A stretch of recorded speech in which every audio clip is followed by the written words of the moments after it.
بسم الله الرحمن الرحیم. السلام علیکم ورحمۃ الله وبرکاتہ. ملګرو زه صادق خان موجود یم په مرزو په علاقه باندې د طاهر زمان مصري د موټرسایکل مصري سره. ملګرو دوی یو تجربه کړې ده. تاسو ته ښه پته لګي چې د پېټرول دا بحران لږ راغلی دی او زیات تر مافیا چې کوم دی هغو پېټرول پټ کړي هم دي او څه ډیپونه هم پېټرول نه راځي. نو ډېر خلکو ته مشکلات دي، په قطارونو کې به ودرېدل، پېټرول به نه میلاوېدل. دې مصري چې کوم دی د طاهر زمان بی د مرزو دا یو تجربه کړې ده چې دا د پخلي او سلنډر لګولي دي د موټرسایکل ته او په هغې کې چې کوم عام ګیس میلاویږي هغه یې پکې اچولي دي او دې په موټرسایکل خپل ګرځئ را ګرځئ. نو زه خبر شوم، نو ما یې زه خپلو کتونکو ته وښیم چې الحمدلله زموږ په پښتنو کې هر قسمه ټیلنټ شته دی. لکه څنګه چې زموږ په ورکوټوالي کې یو قصه اورېده ده، هغې نتیجه به وه چې نیسیسري از د مدر آف انوینشن، یعنی ضرورت ایجاد کی ماه ہے، چې مطلب د هر ضرورت دپاره څه نه څه جوګاړ پکار دی. د جوګاړ دا برابر کړي چې سلنډر یې ورته لګولي دي، دا تجربه یې کړې ده. نو راځئ ګورو دا چې آیا دا پرې سلنډر باندې سټارټ کېږي دا موټرسایکل او که نه نه سټارټ کېږي. نو دا پته یې ولګو ملګرو، اجازت دی. بسم الله الرحمن الرحیم.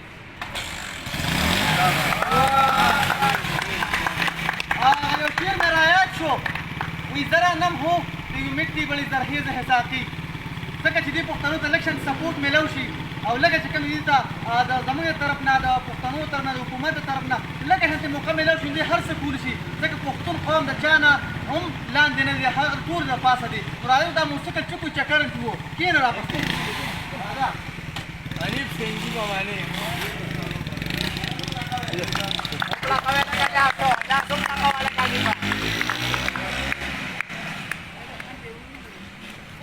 Baca sih.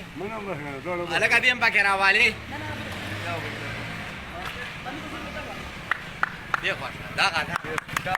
Masyaallah kami apa tajrubah. دا موټرسایکل رام وسته او دغه چې کوم دی خپل طریقه ده چې دا په دې پنګیس باندې چلیږي، دوباره یو پیره بیا سټارټ کوو.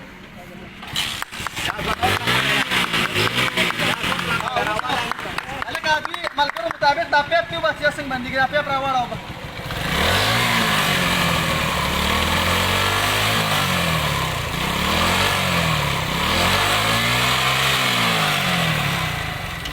پرېږده بند کړه. دا اوس وګوره ملګرو، دا په دغه پنګیس چلیږي. ګوره اوس نه سټارټ کېږي. اوس واپس ولګوه چې د ملګرو چې کوم دی مکمل تسلي وشي. که کم کسان د دې ته راځي او دا لیک ویني یا دا موټرسایکل ویني، نو عمرزو کې طاهر زمان مصري به تپوس وکړي، د ده خواله به راشي او تاسو چې نه موټرسایکل به ووینئ او ده سره ملو شي ضرور.